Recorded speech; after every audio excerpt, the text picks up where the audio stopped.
विधानसभा में आज राजस्थान पंचायती राज संशोधन विधेयक 2026 और राजस्थान आयुर्वेद योग और प्राकृतिक चिकित्सा विश्वविद्यालय अजमेर विधेयक 2026 को ध्वनि मत से पारित किया गया।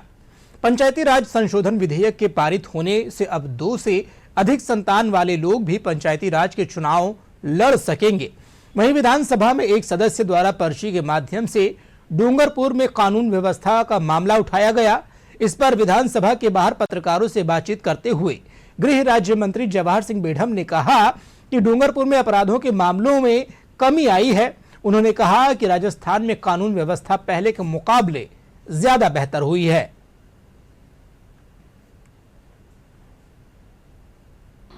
पर्ची के द्वारा उठाए गए उनके विषय पर तत्काल रूप से प्रत्युत्तर दिया। उनकी बात का खंडन करते हुए मैंने कहा कि डूंगरपुर जिले के आंकड़े मेरे पास 2024 और 2025 के आंकड़ों का यदि अध्ययन करेंगे हम तो बलात्कार जैसे मामलों में डूंगरपुर जिले में 53.44% की गिरावट आई। लूट के मामलों में 44% की गिरावट आई। चोरी के मामलों में 27.52% की गिरावट आई है। नकवजनी में भी 18% की गिरावट देखने को मिली है। हत्या का प्रयास जैसे गंभीर मामलों में 35.3% की गिरावट और अपहरण जैसे मामलों में 28.5% की गिरावट वहां देखने को मिली है। ये राजस्थान की पुलिस, प्रदेश के मुख्यमंत्री आदरणीय भजनलाल शर्मा जी की एक प्रभावी मॉनिटरिंग और पुलिस का इकबाल बढ़ाते हुए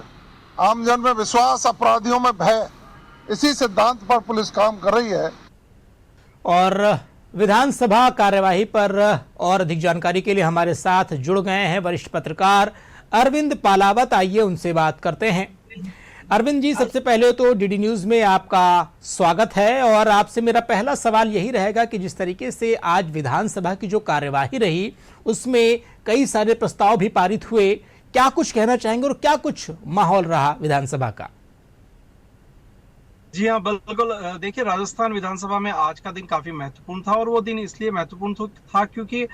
एक लंबे समय से एक डिमांड चली आ रही थी कि जो पंचायती राज में जो बाध्यता जो लग रही थी पंच और सरपंच बनने के लिए, जिनके 2 से ज्यादा जो बच्चे हैं वो हैं, तो वो लोग चुनाव जो है नहीं लड़ सकते थे। क्योंकि ये देखिए, कानून उस समय लाया गया था जब राजस्थान में और पूरे देश में बड़ी तादाद में जो जनसंख्या है वो बढ़ रही थी और इसको कहा जा सकता था कि उस समय जनसंख्या विस्फोट जो है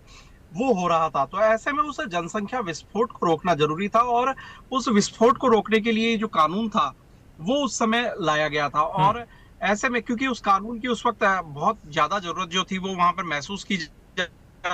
रही थी और उसी के कारण कई ऐसी बाध्यताएं लगाई गई थी। चाहे वो गवर्नमेंट जॉब में जब प्रमोशन की बात आती है तो वहां पर भी ये जो बैरियर है ये लगाया गया था कि जिनके 2 से ज्यादा संतान होगी उनको प्रमोशन है वो नहीं मिलेगा। लेकिन क्योंकि कालांतर में अब स्थितियां जो है वो बदल रही है, लोग जागरूक हो रहे हैं और ऐसे में उस समय जो ग्रामीण इलाके थे और वहां पर जो पंच सरपंच इनका महत्वपूर्ण रोल होता था, तो ये एक बैरियर वहां लगाया गया कि यदि इस बैरियर को वहां लगा दिया जाएगा कि जिसके 2 से ज्यादा संतान है वो चुनाव लड़ना चाहता है तो नहीं लड़ पाएगा, तो ऐसे में जनसंख्या नियंत्रण जो है वो हो सकेगा। क्योंकि हजारों की तादाद में पंच और सरपंच जो है वो हर 5 साल में चुने जाते हैं। तो ऐसे में ये कारगर उस समय साबित हुआ। लेकिन अब क्योंकि इसकी कालांतर में जो आवश्यकताएं हैं वो कम हुई, जनसंख्या विस्फोट जैसी स्थिति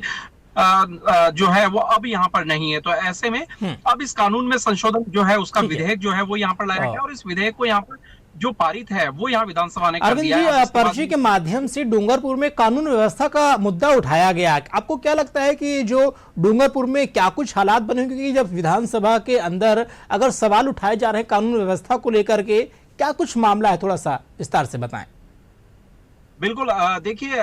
विधानसभा में शून्यकाल के दौरान आज करीब 54 से ज्यादा जो विधायक थे उनकी ओर से जो पर्ची है वो यहाँ पर लगाई गई थी और उसमें शलाका के माध्यम से 4 जो पर्चियां हैं वो निकाली गई और इसमें डूंगरपुर से जो विधायक आते हैं, आदिवासी क्षेत्र है, तो ऐसे में वहां के जो मुद्दे हैं वो लगातार उठते हैं और डूंगरपुर से जो विधायक हैं गणेश घोगरा, उनकी पर्ची है वो वहां पर निकली। कांग्रेस पार्टी से विधायक है तो उनकी ओर से ये कहा गया कि डूंगरपुर में जो अपराध के आंकड़े हैं वो बढ़ रहे हैं और इसी दौरान क्योंकि गृह राज्य मंत्री वहां पर मौजूद थे सदन में, तो उन्होंने तत्काल खड़े होकर के कहा कि जो विधायक बात कह रहे हैं वो गलत है, और उन्होंने बताया कि कितनी फीसदी जो मामले हैं वो यहाँ पर कमी आई है। उन्होंने ये स्पष्ट रूप से कहा कि 70% जो मामले हैं वो यहाँ पर कम दर्ज हुए हैं, और उन्होंने कांग्रेस और बीजेपी का जो तुलनात्मक आंकड़ा था वो भी वहां पर सामने रखा और बताया कि क्या कुछ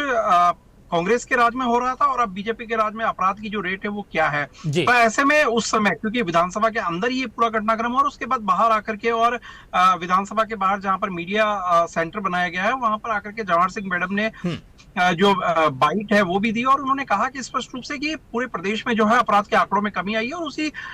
स्थिति में डूंगरपुर जिला जो है वहां पर है, क्योंकि आदिवासी बेल्ट है, इसके बावजूद भी वहां पर जो अपराध है वो लगातार कम हो रहे हैं, और अपराध को लेकर के और सरकार जो है वो काफी गंभीर है, और हर एक अपराधी के खिलाफ जो कार्रवाई है वो करना जो सरकार है उसकी पहली प्राथमिकता जो है वो यहाँ पर है। तो ऐसे में क्योंकि पर्ची के माध्यम से उठाया गया था, हालांकि उस पर मंत्री का जो जवाब है वो देना जरूरी नहीं होता, लेकिन इसके बावजूद भी क्योंकि